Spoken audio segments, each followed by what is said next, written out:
Welcome to episode 108. Thank you for joining us. This week, we are very excited to be welcoming Michael Armistead, not only to the show, but to the Marine Corps Association staff.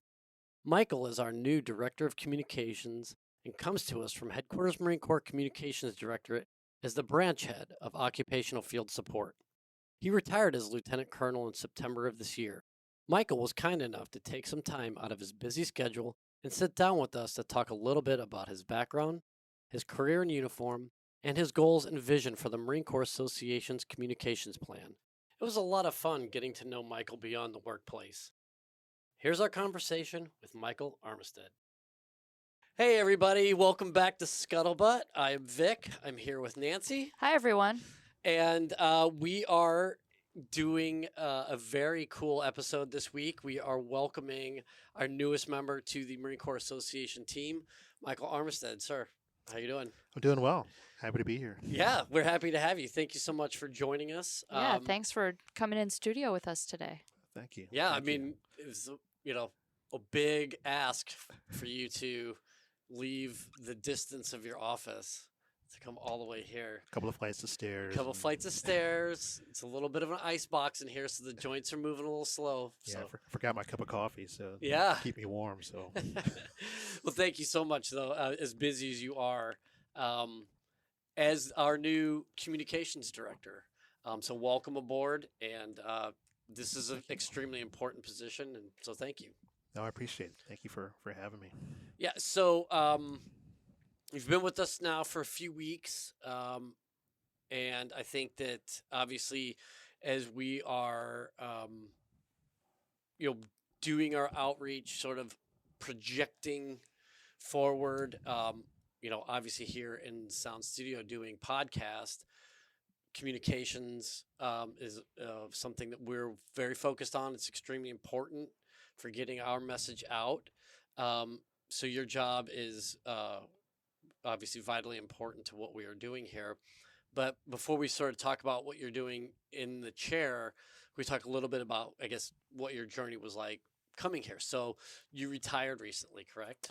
I did. So as of 1 September, I've joined the ranks of retirees and veterans of the service. Yeah, So, you turned in the CAC, got your green card. Actually, they've got a different color now. So Oh shit! I was that hoping to dates get me. I was hoping to get the new card. I'm like, well, what is this? And funny story, they had screwed up my retirement piece. So I retired, and then they got the date wrong. So I actually had to go back, get unretired, and then retired again because of Wow. a mistake at. So you're a at retread. the You got ID some card. broken time. I know, right? Interesting. He was that valuable to the Marine Corps Yeah. that he was needed back for just that Yeah. 5-minute period. Yeah, it's like this. We don't know what to do for the next 15 minutes. Bring back Armistead. Bring him back. He's back. We're okay now. Yeah. And so did you have to put in your chucks in and then like stand 6 and center, check in, Thank God check I out? did not have to do that. Okay. I was just more surprised that, and I shouldn't have been because we make mistakes, right? Yeah. That one last mistake before you're out the door. Yeah. So, but yeah, it's 25 years, Yeah. 25 and some change. I had some reserve time in the Army. Okay. I kind of added to that, and we can talk about that a little bit. Yeah, later if you want. absolutely. But What was your last position? so I was the branch head for force development and requirements over at Communication Directorate. Oh, okay. So they work through, I'm going to throw an acronym at you, the .MOPF process. Oh yeah, we know that old .MLPF. And I was the occupational field specialist for the ComStrat MOS. So anything man, train, equip for the MOS they fell under my branch. Wow. And then, so what is it that you are working with there? I mean, we talked a little bit before we started recording about, making sure that communications plans are nested within campaign plans and things of that nature. At that level, like, what's going on? So at that level, we focused a lot on doctrine and policy. Okay. So establishing Marine Corps doctrine as it relates to ComStrat, providing input to other doctrine and policy to ensure that ComStrat was included with that, and then updating, the current policies or old policies with current things that that we were doing in the public affairs field. Um, And so, is it's the branch head then? I mean, you're talking like this is Marine Corps wide now. this is Marine Corps wide. Yeah. Yes, for the MOS, for the service. So so anything and everything that we touched from a .mil-PF perspective essentially came through my office.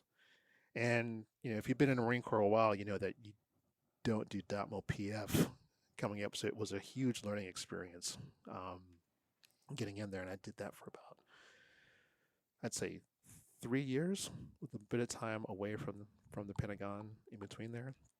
And I can tell you that there's still things that we weren't able to get done in that 3-year time when it came to that.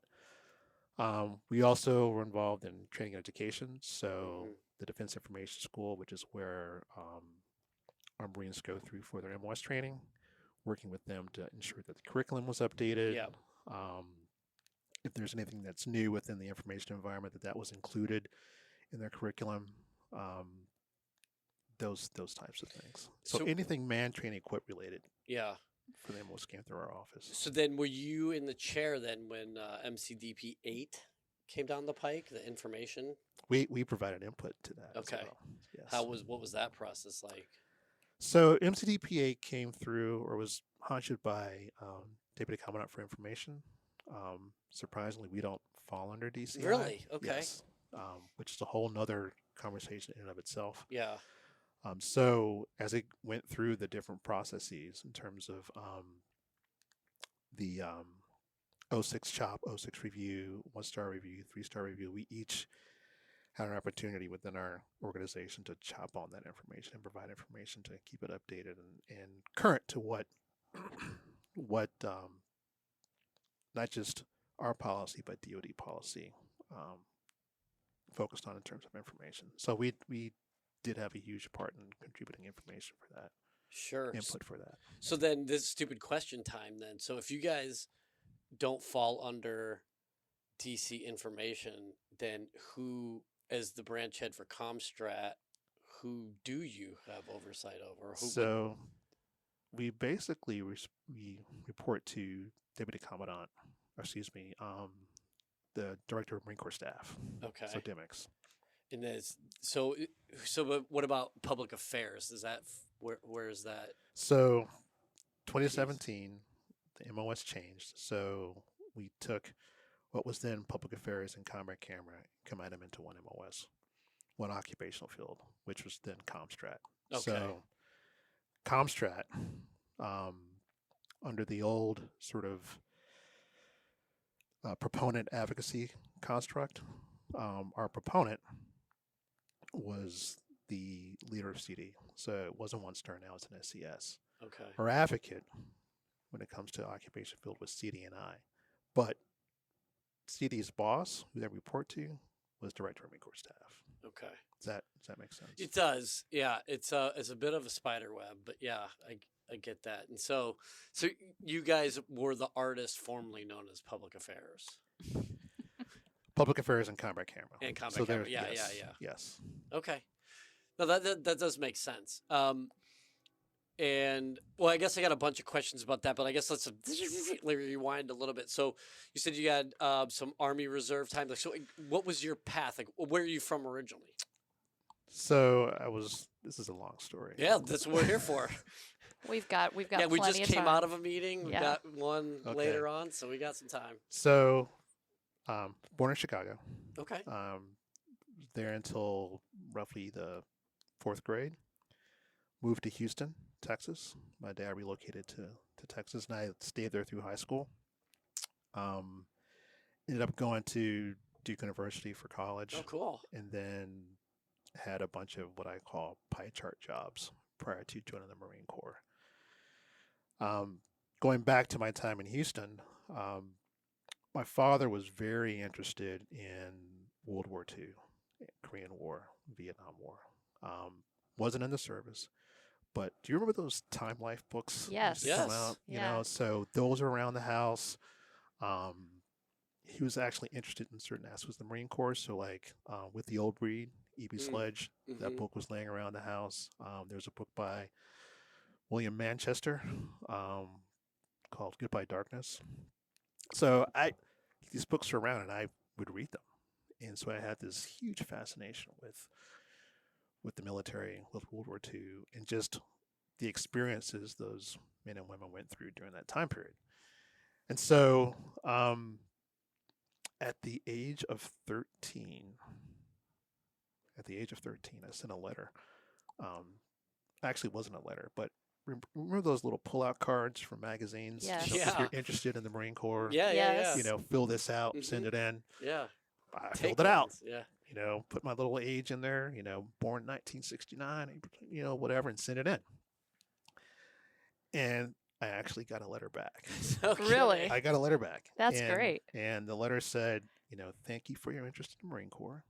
A However, little young. since you're 13, we encourage you to go to high school. A Good lofty advice. goal. Life hack. Life hack. Go to high- Graduate. Yeah. And then come see us. And then I had a little, sticker. And I'm like, oh my God, they gave me a sticker. Dad, they gave me a sticker. Can I join the Marine Corps after high school? He's like, absolutely not. You're going to college. And so that kind of killed the idea. Yeah. But a seed was planted, right? So go to, finish high school, and still had this interest in the military. So at the time, my plan was I'll go to Air Force ROTC, be a doctor, Sure. and practice, medicine in the Air Force. So first year at Duke, it was an Air Force ROTC, and I absolutely hated it. Horrible. Whatever the flight was, and there was no like group PT. It's like, hey, fill this out, and at the end of the week, tell us what you did. And then they played Ultimate Frisbee on Fridays. That is not good. It was just like, But I mean, frisbees fly. Makes sense. I get it. Yeah. Unidentified flying that's objects, right. right? and classes on air power, just wasn't doing it. So after the end of the first semester, I told them like, hey, I'm not interested Yeah. in being an Air Force, an airman. Well, okay. And luckily, I didn't have a scholarship, so it wasn't an Air Force, an ROT scholarship. Right. So Right. that was You're a fine. walk on. So you would think that it was out of my system at that point. Well, me and a few friends got into paintball, Yeah. mean, As but not- friends are wont to do. but not like the real remember the gotcha guns? Yes. Okay. Yeah. So we got into gotcha guns, and at one point I'm like, I could really get into this. It And- always starts with With a gun. paintball, right? Yeah. So Or with a gun.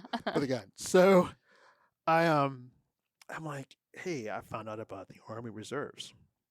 I didn't know there was a Marine Corps Reserves, but there's certainly an Army Reserves. So I'm like, hey, I could join the reserves, like shoot guns on the weekends, and like have a regular job during the week. Yeah. How great would that be? And somebody else would pay for the ammo, which is the greatest part of all, right? I mean, it's like they pay me Yeah. That's right. to do They pay this. me to shoot this thing. So the summer of my junior year in college, I joined the Army. And I remember talking to the recruiter. Army recruiter, he's like, you have to take the ASVAB and all that. And it's like, oh, you scored really well. You could be this, you could be that. And I'm like, I want to do like combat arms. And he's like, but you could be, a commo or this. Yeah. I'm like, sir, I just want to shoot guns on the weekends. I think I literally said that. He's like, do you have any units? Do you have any units to shoot guns? And he's like, well, because the way the reserves are set up, it's based on units that are in your area. Mm-hmm. So there was a medical unit. There was like I think it was a Black Hawk squadron, and then there was an artillery unit. And I'm like, artillery, that's big guns, Big guns. right? Yeah. They're just really big guns. Yeah. He's Big like, bullets. yep, like sold. I want to, because you can do that. You can sign up for your unit before, or your MOS before going. So sign up for artillery. So they sent me off to Fort Sill, in the summer of 1990 to Fort Sill. And the way it worked there is, you do your basic training and then you go right into AIT. So my whole summer was, of course, in Oklahoma, going through that. And as we were graduating, was right around the time that Saddam Mm-hmm. invaded Kuwait.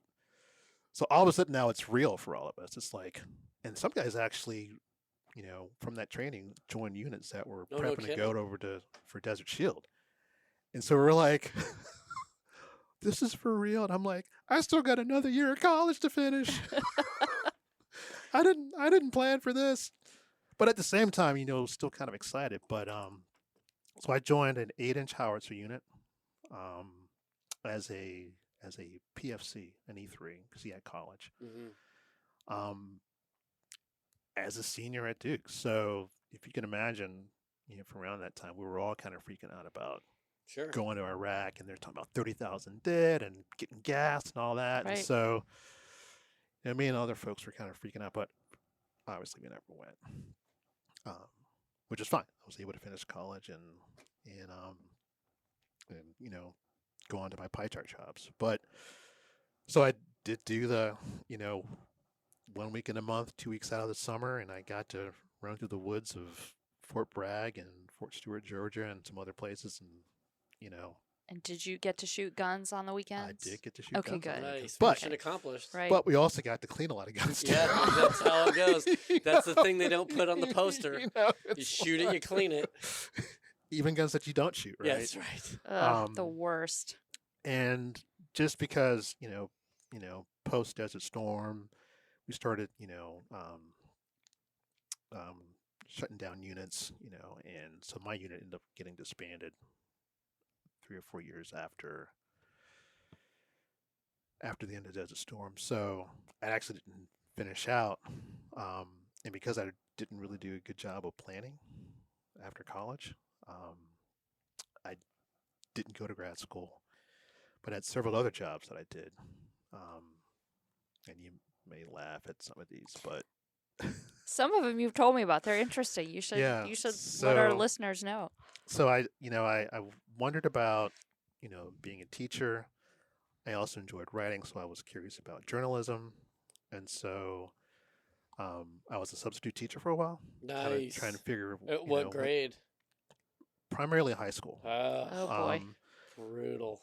But high school's not bad compared to middle school. Yes, so true. So Okay. high school, and you can pick the subject matter that you want to cover down on. So I picked history and biology and chemistry. But then if you're decent, you get picked for all kinds of stuff. So the typing, band, all kinds of stuff. So you haven't lost a kid in like a week. Like, let's use this guy. And the thing about high school students, generally they're interested in learning, right? So they're not going to cut up and try and get out of class. Middle school, on the other hand, completely different. They're running off the walls, they're cruel to each other, they're beating each other up. I'm stopping fights. I'm just like. So I did that for a year, and didn't do that anymore. Concurrent to that, I was looking into journalism, so I volunteered for a couple of newspapers and worked part-time at another one. One was African News Service, and then a small sports newspaper, and then a small sort of what would now be considered sort of a leftist progressive newspaper, just to kind of get my chops on that. And then I did some freelance work for the Chapel Hill Herald, which was the So you're Chapel saying Hill- in North Carolina? in North Carolina. Yeah, Yeah, I was yeah. still in North Carolina. All that to say, none of that made money, right? So finally, I had to get a job that actually That's paid weird. something. Writing didn't make you money. I never heard that before. That is strange. That is- I'm hearing this a little late. Yeah, this is good stuff. This Yeah. is news Which- for Yeah. all of us. Yeah. Which, if you're, a young 20-something person who likes to go out and eat and pay your rent, you kind of need money Yeah. Yeah, to, yeah, to have do a that. house. Yeah, and a Yeah. running water. don't want to live with 5 of your favorite friends, Yeah. sharing bathrooms and stuff. You need money for that. So I ended up getting a job as a operating room tech at Duke Hospital. Now, do I know anything about medicine outside of, taking chemistry and physics? No. But it paid well. And essentially I worked in what was really a supplier room in an OR, helping them get equipment repaired that they used in surgery, getting sutures and stuff ordered for him, like all masked up and everything. And it paid pretty well. So it allowed me to do fun things like whitewater rafting, skiing. Paintball? Didn't do paintball. Oh, you were done with Yeah, I that. That was a kinda done with phase. that, yeah. Okay, that was a phase. And ultimate frisbee is free, so Yeah. you don't have Yeah, you don't have to pay for that. Yeah. Unless you lose a frisbee. And my girlfriend at the time, who's going to listen to this? My girlfriend at the time. There's dozens of people now that are Yeah. Googling Michael Armistead's girlfriend. She was a gymnast. So at night, I would go to the gym just to observe her, work. Observe. Her body of work. And Right. it got to the point where the head coach there called me Gym Ornament. That was my nickname, Gym Ornament. And so he's like, hey, you're kind of a big guy. Maybe you can come and help us, spot we had cheerleaders, tumbling for cheerleaders. You can help us spot cheerleaders. This sounds like a terrible, terrible Sounds like the time in beginning your of life. an 80s movie, actually. It does. Totally an 80s movie. So I'm like, oh, so if I do this, can I get like a free membership at the gym and like work out? It's like, because it was a YMCA. It's like, sure. So he taught me how to spot, tumbling cheerleaders, which is kind of an art actually, Sure. Back legs instead of like kidney, throat, as you're Yeah. spotting. And so that was kind of a part-time job in addition to what I was doing at Duke Hospital. And the plus side, if somebody got hurt while you were spotting, You know then exactly you could That's right. steer Route. them right into the Quickest OR route, and you'd yeah. be good That's to right. go. I know people. Yeah. Yeah. So so I did that for a little bit, ended up breaking up with the girlfriend, but I kept the job there. She moved on. And at one point, because I had been there the longest, I ended up being like assistant director of the gymnastics program. Now, mind you, I'm not a gymnast. I started off like spotting Back you know, handspring. Yeah. back handstrings, back tucks. And then I started teaching progressives, pre-team, girls. Then there was a small boys team, and then like the little kids, This is 3 to awesome. 5. And so, and then I started helping the team, like the actual competitive team, level 4s through level 7. And then my boss ended up getting fired. So they're like, would you be interested in being the director of gymnastics?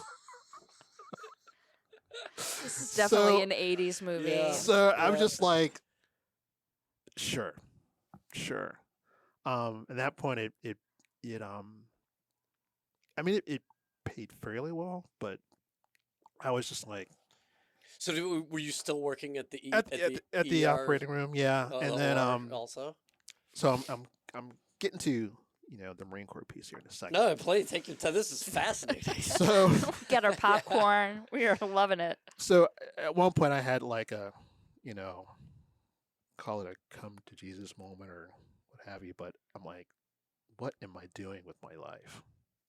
I'm working in a supply room delivering sutures to heart surgeons. And I'm teaching gymnastics to kids whose parents think I'm some, gymnast extraordinaire. And literally like I'm going to gymnastics conferences trying to learn the routines Yeah.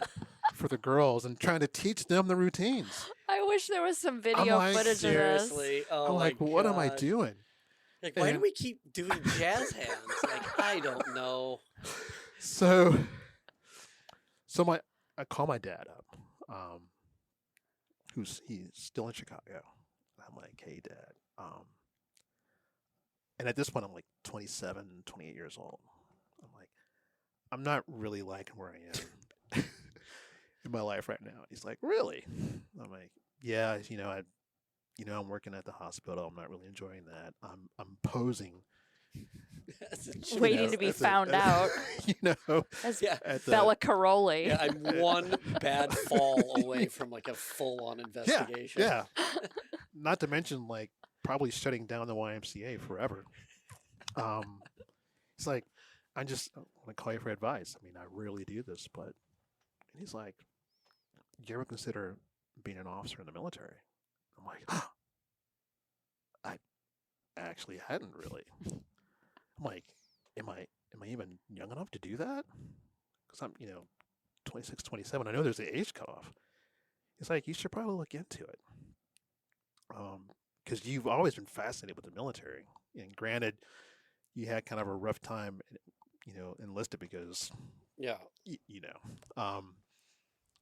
So I'm like, sure, okay, I'll look into it. Now, truth be told, I went to the Army first because I was technically Right. still on my contract, right? Because I was in the IIR. And they're like, well, you can become an officer, but you'd have to be an artillery officer. I'm like, well, why the hell would I want to do that? Yeah. I want some options. They're like, no options. He's like, oh, what you can do is you can enlist. Of course. Like, this is where, You can enlist. The world, the and then aperture opens up. Try to get in as, you go. through OCS, and then maybe you have an option. I'm like, yeah, I'm not going to do that. So, I go to the OSO in Raleigh, and they're like, yeah, we can't guarantee you anything. I'm like, well, that was music to my ears. It's like, can you still run? And I was a runner, through high school and college, so I could run 18s, 3-mile 18s, 18 3-miles, excuse me. It was just kind of the age thing. Mm-hmm. So, like, yeah, let's put in a package and see what happens. So, put in a package. The OSO, Captain Mark Tingle, worked with me, and you've gone through the OCC process. It's kind of an extended process to go through. Went through it, and then they came back and said my eyesight was not good enough to join the Marines. Really? Yes. So my package was declined because of my eyesight. I'm like, I don't believe you. So I went out and got my own assessment. I had a doctor look at my eyes, and they said they were good. And they're like, no. So they sent me to a third eye doctor, and they said my eyes are bad. So now I'm pissed, right? Because they're like, can't be a Marine Corps officer. And I think at this point I'm like 27, 28. Mm-hmm. So I'm like, screw you guys. I'm going back to teaching gymnastics. I'll show them. I'll show you. And that's what I did. I went back, and I'm like, hey, can you spot me some hours, blah, blah, blah, But I hadn't told them. I just told them I was looking for another job. I hadn't told them that I was looking at, being a Marine Corps officer. So go back, and one day, Captain Tingle, just out of the blue, shows up let me back up. He calls me and said, hey, I can get you a waiver for your eyesight.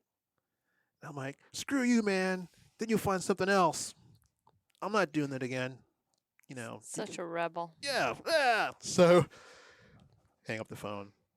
Because we didn't have cell phones back then. And That's right.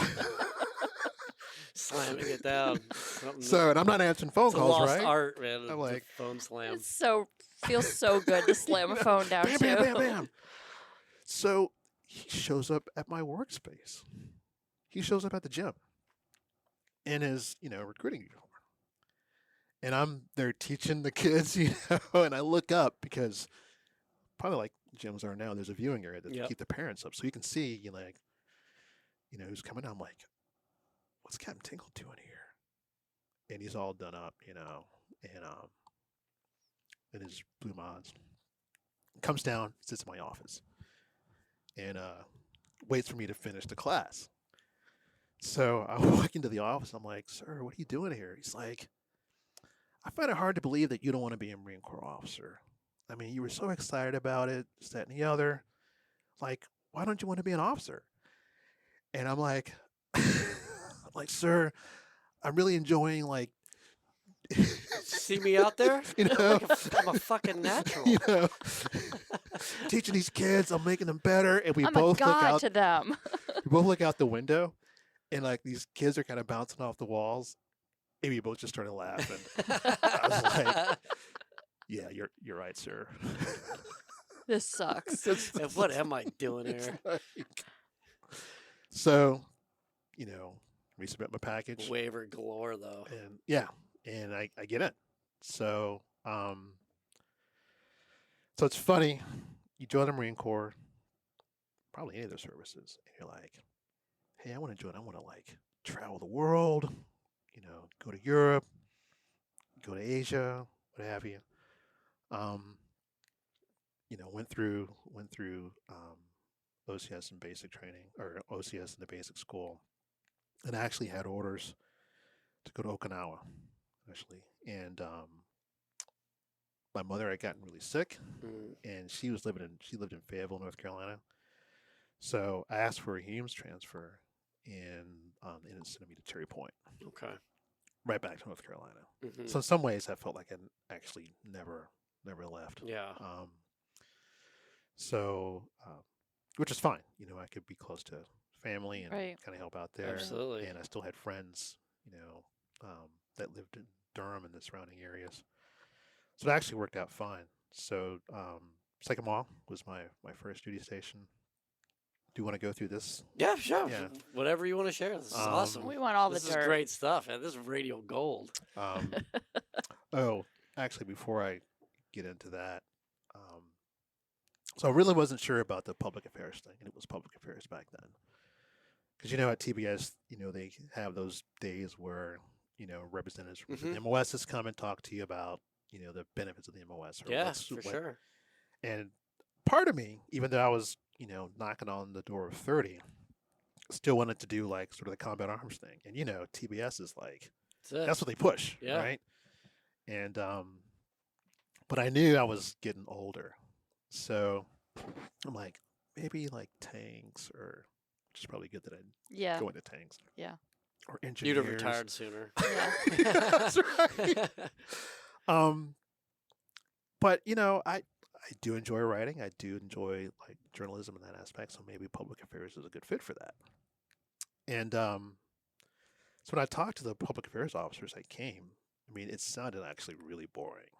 It's just like That's awesome. I'm like, this is what you do.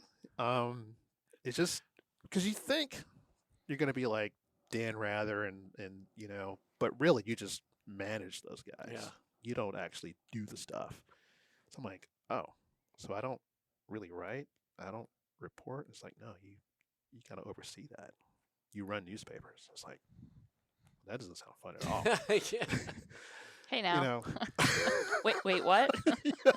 But at TBS, you like your offense, defense, blah blah blah. And so I saw the swashbuckling tanker, with the crowd around him and the mustache and the cool hair, and I'm like, I want to be like that guy. Or the engineer, because I knew I wasn't going to do infantry. I'm just like, I'm not going to get my body broken up at 30, and then by 35, I'm trying to lead Marines with this busted up body. So I actually told my SBC that, which I'm sure like lopped me off the top. Was he a grunt? He was. Yeah, yeah, for sure. Like, well, that's easy. Like, yeah. You just hear the paper shredder in the background. So, but I ended up, it was, I think my top choice ended up being public affairs, tanks, engineers. And I don't know what else was under that. And because of my background in journalism, they like, you're a perfect fit for PA. Which is kind of funny because my buddies are like, hey, what'd you get? I'm like, oh, I got public affairs. Like, oh, I'm sorry, man. dude. That's too I'm bad. like, man. no, that was my top choice. They're like, really? It's like, yes. Yeah. But obviously it worked out well. So ended up going to Cherry Point, Second Mall, the first duty station. Did that for a year. While I was there for a year, I also got a chance to support 6th Marine Regiment for a double CAC. So I got to go out to the desert for Yeah, about a month, 29 Palms for in the 2 winter. months. Oh, God. Yeah, January timeframe. Loved it so much when a MU came up and they were looking for young officers to take on a MU, and we had a shortage of captains, so I was still a second lieutenant. got assigned to the 22nd MEU. Raised my hand for that. Hey, what year was this? This was 99, 2000 time frame. Okay. Yeah. It's 2000. interesting because, you know, we talk on the show all the time about how sort of the evolution of Marine culture, especially, you know, going in prior to the Long War and then coming out of it. Yeah. But yeah, you know, for me, I was, you know, I was a Clinton era enlistee.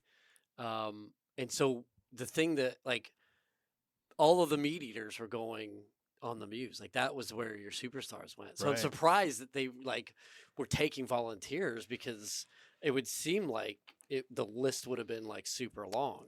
It was an Amtracker, like, like, quite literally, there were fights to get on that Mew. Yeah. I think for our community, it was a little different. Okay. I mean, trust me, we were kind of surprised that. So my counterparts were all second lieutenants as well. Yeah. Captains billet, but captains were not at that time trying to go.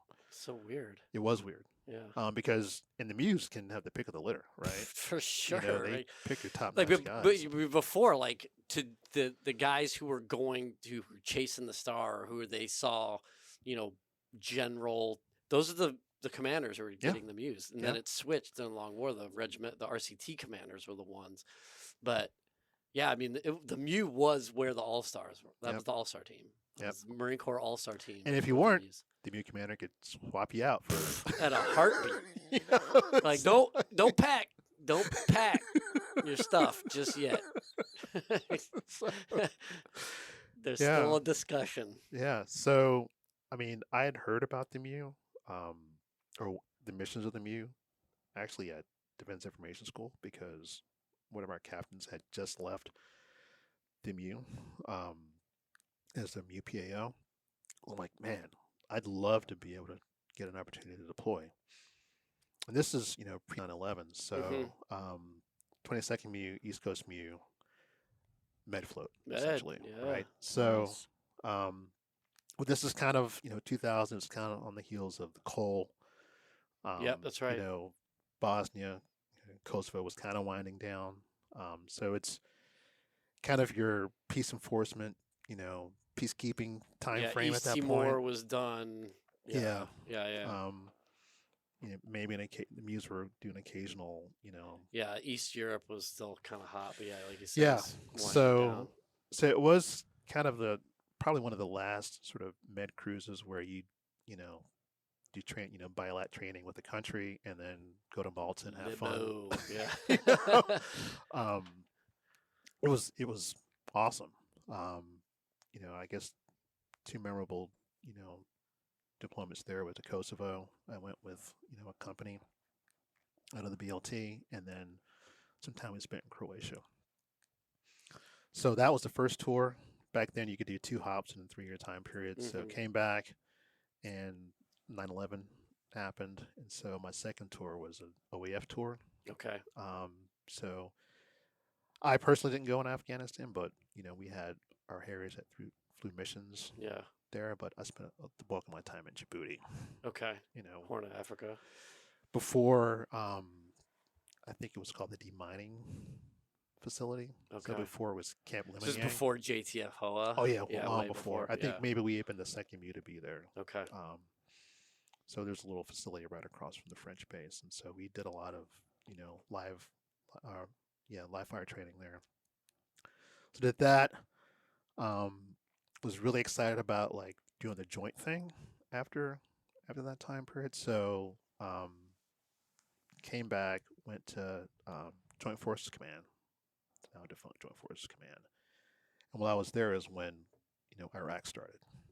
So here I am. It was me and another consulate officer, public affairs officer, assigned to the Joint Staff J7, so joint training, when Iraq kicked off. And is this where is this, in Tampa? This is in Norfolk. Oh, okay. Norfolk, Virginia. Okay, got it. Yeah.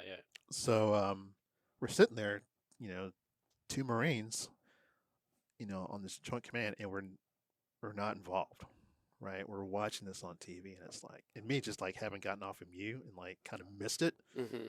It's like, man, what we're just sitting here like pushing papers. It's like we want to be there, and so around, I'd say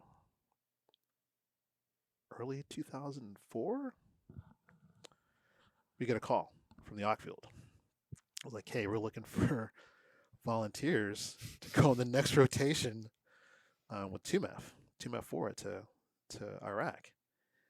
And so it's, you're in a joint command, so we really can't pull you. You have to get, clearance from your leadership. And so I look, my buddy Jeff Sammons, I'm like, look over at Jeff, and I'm like, so it's going to be me or you? Yeah, it's like, 50-50, brother. Like a pugil stick fighting or whatever. Yeah, he's like, my wife would kill me if I deploy again. I'm like, I'm not married, So I raised my hand, and so I went as an IA with 2MEF Forward. I was still assigned to JFCOM for 6 months. But the thing I asked is, like, if I go, can you give me a slot at EWS when I get back? And they're like, yeah, we can do that. So went with 2MEF Forward. This was early 2005, late 2004, early 2005. So it was post Fallujah, post Al Fajr. But we got there not too long after. I mean, so there for the elections and some other stuff. And back then we still had was Ramadi kicking off at that point? Is that already done also? I don't think it had actually really started. Okay. As hot as it was. So Najaf was still a thing. Karbala was still a thing. Mm-hmm. Stuff was still kicking off in Babel province. So that was a lot. And still Fallujah was, I mean. Yeah, it still wasn't awesome. Yeah. Right? Yeah. And, at that point we were thinking, we'll be here a year and then we'll be gone. Yeah. Wishful thinking, right? Yeah. So left that summer, and went to EWS, did that, and then, of course, Iraq is still going, so I requested to go to 2nd Marine Division. And so kind of signed a 2nd Marine Division, and then went back out with RCT2. Okay. Then Colonel Clarity. Yeah. So did a 13-month deployment with them. So you were out there with Colonel Clarity. Was that you were out of Al Assad? I was at Assad, yep. Holy shit. Can't that remember. was 07? It was, yeah, we got there December 06. I was there. I was the track platoon commander. So I got there in September, October of 07. Oh, really? And I was in Abu Hayat. Oh, really? Yeah. We took over the Abu Hayat mission out there. Charlie, I think it was 1-1. And then there was an Amtrak company that we ripped out with that had been there for a couple months. But you guys weren't using your tracks, though, right? I did. I Really? did get to use them. When I was talking to Colonel Clarity, he said, you're the first Amtrak that actually had a legitimate reason for getting tracks. So he let me get a section, so 4 vehicles. But we left the ramp with 6. Which we weren't doing it illegal. You have to have redundancy, especially with tracked vehicles. Yeah. But anyway, so Colonel Clarity comes out to visit our our outpost out there. He goes, "Wait a minute! I thought I told you you needed 4. You get 4. Right? I'm counting 6." I was like, and I told him that. He goes, "Well, sir, we have to have the redundancy because we don't have the parts block and stuff. Right. We need 6 to make 4, right? Yeah, 6 to make 4." And he goes, "No more." Like, Roger that, sir. Well, there's back at Al Assad, there's like a huge border pool. There was like 50. I mean, there was an entire almost a battalion's worth of Amtraks back there. Yeah, but because of that whole thing in Haditha where that one got basically split in 2 by that massive 155 IED that just so they weren't doing Amtraks at all. Yeah. And then of course everybody who comes in, I want my Amtraks. I was like, no, man, you're a fucking grunt. No, man, get used to it. That's but I wild. actually had a mission for it to do perimeter security. And we'd be given this mission to go desert hunting. I was like, sorry, I mean, there's no better platform to do desert hunting right now. I mean, we're not, obviously LAVs would be sweet, but we're not LAV guys, right? Right. I want my Amtrak. And so I actually had a pitch and it worked. And so, I got a That's section. awesome. Yeah, it was pretty cool. But I mean, we really did mostly infantry. Anyways, this is my interview. What the hell am I talking for? But yeah, so we were there at the same time. Yeah, that's pretty So I wild. came in, and then you guys ripped out January with Colonel Millay at RCT5, right? Yeah, so Yeah. the last of us left in February, Yeah. but that was a long deployment. Oh, for sure. 13 months. Yeah, so the regiments pretty much. I think stayed too. there. Also, I got there as he was pretty worn out. He's like, just stop asking me and just go away. But I mean, in some ways, it made sense, right? Because I mean, if you're rotating every 6 months, like the battalions were, I mean, they're a whole new team was coming in. And yeah, we ended up going 7 just because of the weird like overlap. Right, and that was also during the surge too. So they that's right. sent a lot of folks early. Yeah. To kind of do the build up.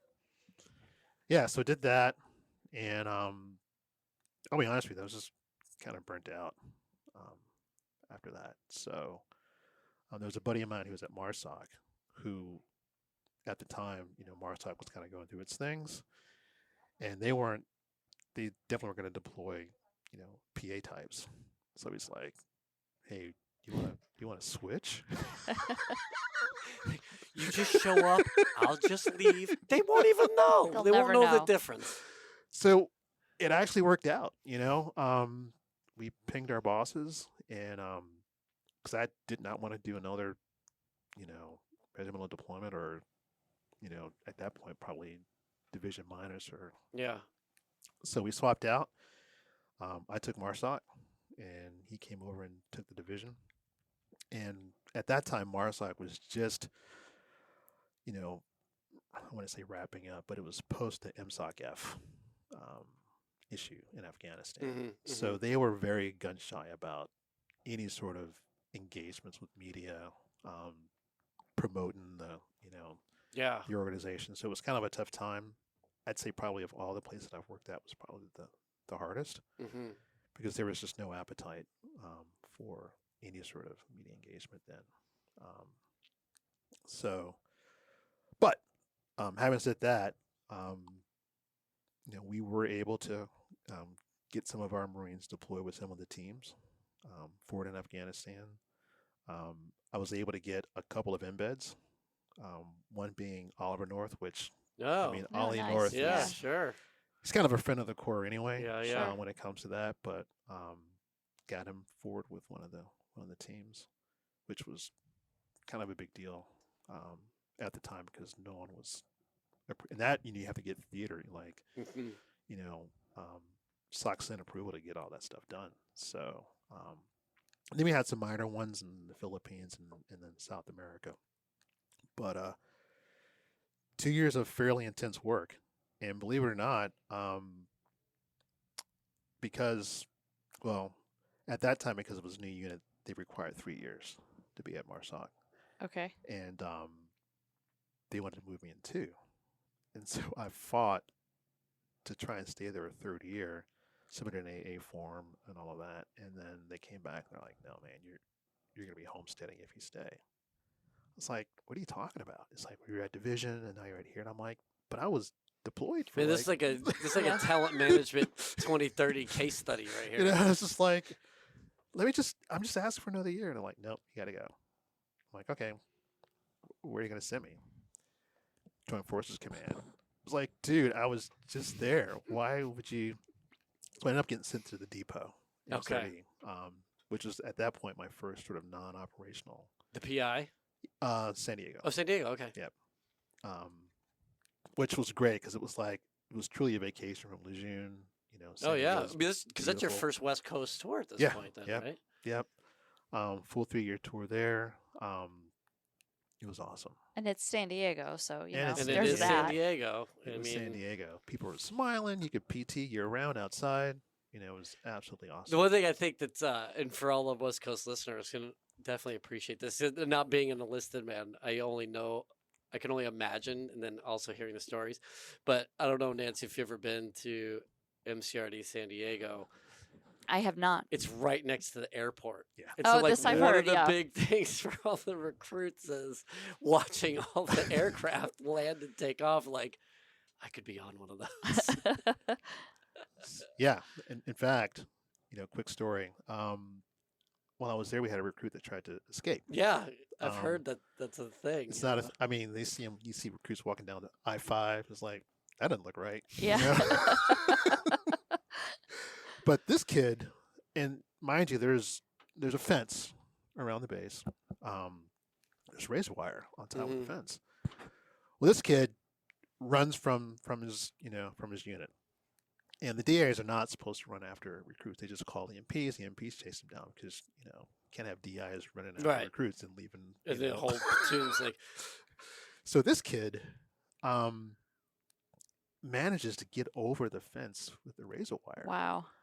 Onto the tarmac. Determined. Of the airfield.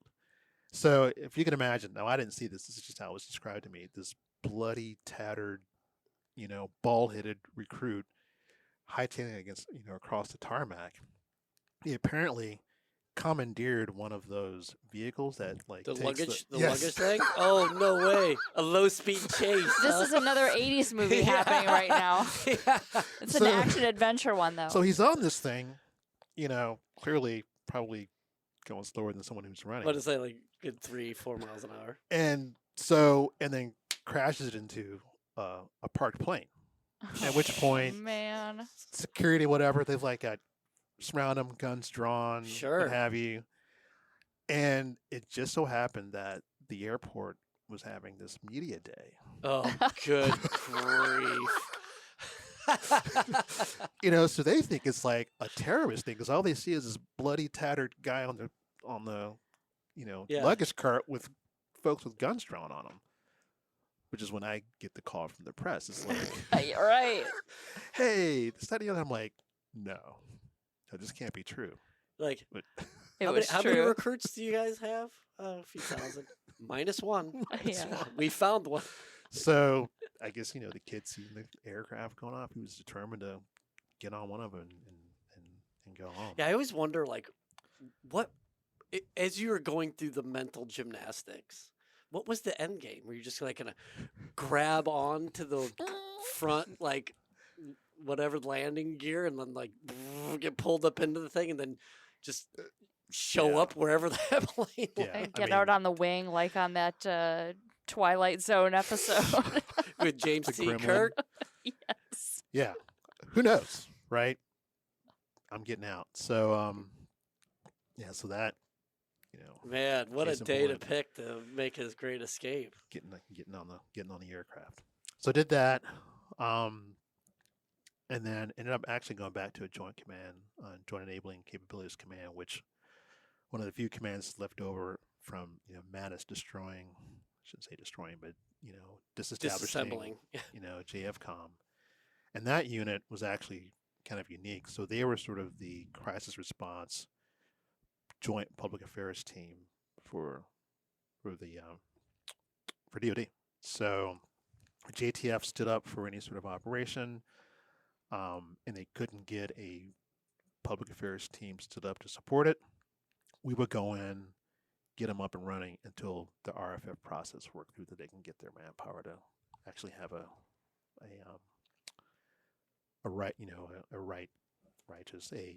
proper PA team there. So it had to be deployable within, I think it was like a 2-week period.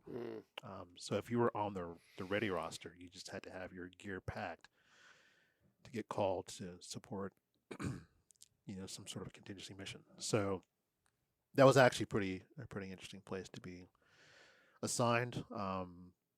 Got a chance to fight Ebola. Part of a JTF team that supported. No way. The operations in Granted, I was in Italy, so I didn't actually get to go ashore in Africa. That's rough duty. But supporting U.S. Army Africa. We also supported the Damayan in the Philippines. We supported 3rd MAB for that. And a few other things. And then after that, I got another call from headquarters saying, hey, we need somebody to go to TMF. And I'm like, you realize that would be like my 5th tour, or my 6th tour at Lejeune. And again, I hadn't finished my full 3 years at the JEC. But they're like, hey, we got nobody else. So went back to Lejeune. Send in Armistead. and went to 2MEF and did that for about 3 years as the director for 2MEF. And then after that tour is when I came up to the Pentagon. So just did the FDR thing, force development requirements for a year, and then we stood up an ops section. So I led operations section for a year. And if you've been at the Pentagon, I mean, it's kind of easy to get burnt out there too. Yeah. And so an opportunity arose to go back to the depot as an XO at a weapons field training battalion.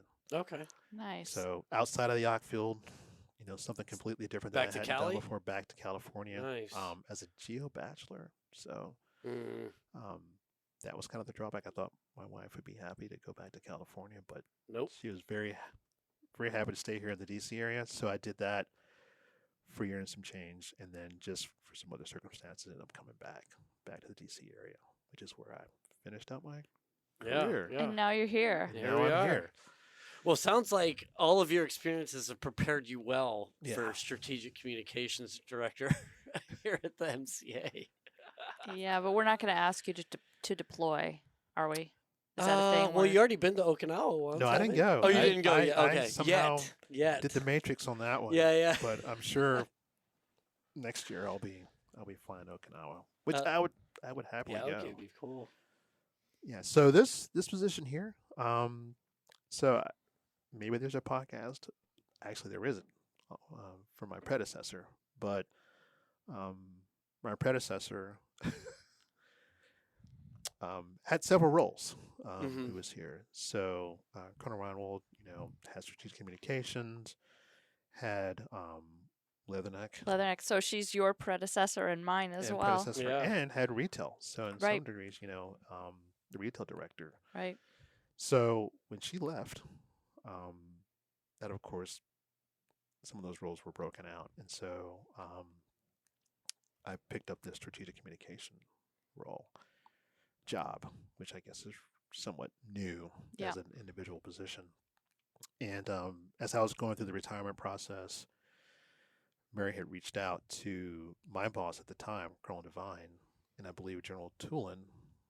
I don't know this for a fact, but I believe he talked to the SES over CD, asking if there was a retiree in the contract community. Hard charger, getting ready to step out. And Yeah. so I ended up getting a message on LinkedIn from General Schroeder asking to come in for a cup of coffee. So I'm like, that's how he gets you. that's That odd. cup of coffee. Why? Coffee. Why? Yeah. Why does he ask me for a cup of coffee? Did you know him prior? Did you guys know each other? So he may not remember, but yes. So when I was at MEF as a director, he was at 2nd MLG, okay. and I actually wrote a speech for him. Oh, no kidding. For the Marine South. So the way we were set up at MEF at the time, we had a consolidated office, so all the Comstrat and Public Affairs Marines fell under me. So MLG, Division, Wing, Yeah. were all my Marines. So I had like a shop of about 100 folks. And then we supported all the MSCs from the MEF. So I write speeches for MLG, Division, work with all their chiefs of staff, which is how I ended up, supporting him while I was there. How funny. But I he didn't know we could get you to write speeches for us. I'm making a note of that. Yeah. So Yeah, so he didn't quite remember that, but I knew him from back then when I think he was a 1-star and maybe just prior to picking up, Okay. his 2nd star. So yeah, asked me to come in for coffee. I took it as an interview. So, you don't often get emails from 3 stars. Yeah. Asking to come for Cup of coffee. Yeah. And so came in and they kind of, pitched the position that they were trying something different with strategic communications and with my background and the fact that, I was a Marine, Mm-hmm. that I'd be a good fit. Right. So that's kind of how I, Yeah. came aboard. That's awesome. And so looking ahead, what you've been here a couple months. About Looking ahead, 3 to 4 months. 3 to yeah. 4 months. So what are your what if you can reveal without disclosing any secrets? What's your plan for For MCA? communications? Yeah. So, one of the first things I asked, and I kind of mentioned this earlier when I came aboard, was, do we have a campaign plan or a strategic plan? And we do. Yeah, so that's MCA a good does. first Yeah. start. Right, Good right. first step. Yeah. Plan 2025. So, my goal, and I'm still working on it, is to create a communication plan, a strategic communication plan that will help MCA achieve the objectives that were outlined in the strategic plan. Now, granted, it was written, 2021, I think, is when it was, published. So we're probably getting towards the tail end of that. But looking at those objectives and looking at the end state that MCA wants to achieve, Mhm. my plan are to come up with things communication-wise that'll help support that, right? So looking at the lines of effort that have been laid out, what can I do? What can MCA do from a communication standpoint to help MCA achieve that, right? Right now, looking at that and taking on what we're currently doing between foundation, membership, both the magazines, professional Especially development, Leatherneck, right? especially Leatherneck. But No especially offense. Gazette. Oh, but okay. Especially Gazette. Okay, Um, sure.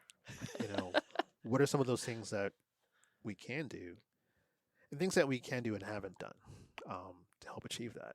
And so, looking at it from a communication synchronization point of view, we are all communicating in some form or fashion, Mhm. whether it's through events, through engagements. What can we do to synchronize those? Because in some ways we are kind of, for lack of a better word, stovepipe. Yeah. Each moving in the same direction, but how can we synchronize that so that we aren't firing at each other's targets? Or how Right. can we optimize that? Right. Or get some overlap. Yeah. Or so that Vic and Nancy aren't duking it out over which magazine is better. So, Because it's a Gazette. yeah, so we're going to plan that that can help achieve that, and then synchronize those efforts across the Yeah. different departments. I will say that coming up, the construct community, public affairs community, had a very unique relationship with Leatherneck, and over the years, for whatever reason, I heard it. whether it's changes here, changes in how people receive information, people going to social media, not picking up a magazine anymore. Yeah. MC's just not, carrying them. And we could probably say the same about, Gazette as well. Leatherneck was just not on the forefront of the minds of Marines, current Marines, active duty Marines. And certainly the relationship between us and Leatherneck isn't the same as it was, circa 2014, Right. 2015. Sure. Right. No, I can say that from having been with Leatherneck during that time.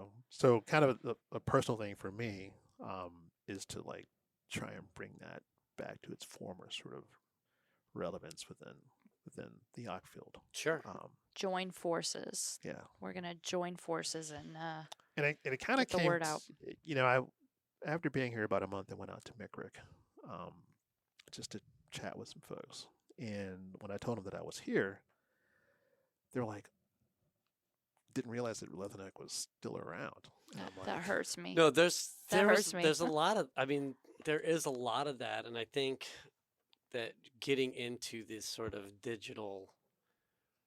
into these digital spaces, and not just sort of I don't know, it's just good that rather than just trying to reinforce a model that is clearly dated for previous or tailored for previous generations, is finding that thing that resonates with not just the current generation but the emerging generation. Right. Because completely unbiased, but I mean the stuff that we're offering, I think, is not only helpful but in many ways important Oh yeah, I agree. for Marines on the day-to-day, but then as from a Marine Corps cultural standpoint, as one of our missions we know is to reinforce esprit de corps. And I mean, I can't imagine a more useful venue then through the association Yeah. to do that. And I've also realized too that some folks know what products we provide, what support we provide, but don't necessarily know it's coming from MCA, Mm, right? So I get this student library. They don't realize it's coming from MCA. Right, right, I'm receiving these awards at, right. The awards. Yeah, I Go was to gonna this say. big dinner graduation, and get they don't recognized, but realize yeah. it's from MCA. Or that the Marine Corps Association is not the Marine Corps, right? There's Because you're that like, oh, I too. got this Marine Corps thing. Right. No, that's the Marine Corps Association thing. So I think part of my role is Yeah. to, inform, Marines and, that MCA provides these things. Yeah. This is what we do for you, for the Marine Corps. Right. Because I don't think they always understand that. Or that even the Marine shop is related to Hmm. MCA. Yeah, that's right. That's you true. know. I was with Woody at a TBS presentation where he kind of talked about, professional development and some of those things that the association provides for you, which you may not need now, but certainly later on in your career as you go into your units. These are some of the things that we do. And he asked, the crowd, how many of you are members of MCA? And, about 5 or 10 raise their hands. Like, how many of you bought your uniforms from the Marine shop? 30 to 40 folks raise their hands. It's like, well, you may not realize it, but you're members of MCA as well. Welcome to the team. But I mean, that's an issue, right? Yeah. That if they don't realize that they're already members of an association, that's a communication problem. Yeah. Yeah. Challenge. Challenge. It's a right. challenge. It's an opportunity for growth. Yes. So that's kind of what I see my role as doing. And if it can be, if a measure of effectiveness is like more members, more attendance at events, more people reading our publications, then I think I've Yeah. I think just participation in like our catalog really, because Right. there's so many things on there that I don't know if you could even like measure tangibly, but it's like, what are we doing again? Going to that cultural thing, like, are people embracing their marineness? Yeah. Whether it's in uniform, outside. I like that. that. Shit is good though. That's Yeah. good. Embracing your marineness. But yeah, I like it. And I mean, we often push, or leaders try to push that it's important to be a member of an association, and the Marine Corps Association is your association. I mean, there are other associations that are out there, but this one is Yours. Yeah, specifically it's a good point. It's such a It's- good point. You should be a part of it. It's like any other professional organization. You're going to be, and we've heard folks talk about this before. You go into the medical profession, you go into the legal profession. Journalists. Yeah. They have their own associations. Yeah. This is your professional association, and if we're pushing, the campaign of learning, education, self-education, I mean, this is where you get that, right? And take You know? advantage of those opportunities. Yeah. And it's in many cases free to you, right? Yeah. For active duty, it's free to you. Active duty. Yeah. You Hear know? that, guys? Dozens of you out there. Yeah. So yeah. If you're wearing the uniform, man, this is free. I mean, you can get free books. Where else can you get free books Yeah. for your organization? So Well, Michael, this has been so great. This has been a lot of fun. Your story is, I think it's a mashup of a few 80s action, adventure, some rom-com stuff. A music video. Music video for sure. And a travel. A a montage. travel documentary. Right. Yeah, because you've been in a lot of different places. yeah. For sure. But I guess, I'll let you close with our signature. Oh, the signature Oh question. wow. Okay. Okay, Michael, what was your best day in the Marine Corps? My best day in the Marine Corps. And I knew something like this was coming, so I should have an answer. But I think my best day in the Marine Corps was probably the day I got promoted to lieutenant colonel. And I say that because my father came up for it. This was Nice. in Norfolk, and at that promotion, and I don't think he really realized this, but I told the story about how he kind of sent me down this path, and I had the copy of Goodbye Darkness that I had taken from his library Oh, no way. by William Manchester, Oh, saying, wow. because there's a chapter in there called The Raggedy Ass Marines. I'm like, because you let me have this book. And he's like, you know, you got my book. Yeah, He's he's like, like, "That's I where didn't that let book you. went." Are you kidding me? you know, that's where it's been. Reading this and you just having this around the house and on your shelf, you know, helped lead me to me being here today. And Wow. so That's awesome. Nice touch. That is. Wow. Well, on that note, because it's definitely not getting any better from this end. But yeah, Michael, thank you Speaking so of much. raggedy ass Marine. Oh, my goodness. Sorry. Like, you got to edit that out. No, that's. I would if it weren't absolutely true. 100%. But yeah, thank you again so much for coming on, and welcome aboard. This Well, thank has you. been a lot of fun, and I'm looking forward to working with you on this. and I'm looking forward to working with the team. It's a great team here. And yeah. Welcome. We're glad to have you. It's a good team. We're all Yeah. enjoying it. Having some fun. Yeah. All right, All everyone. right. Thank you.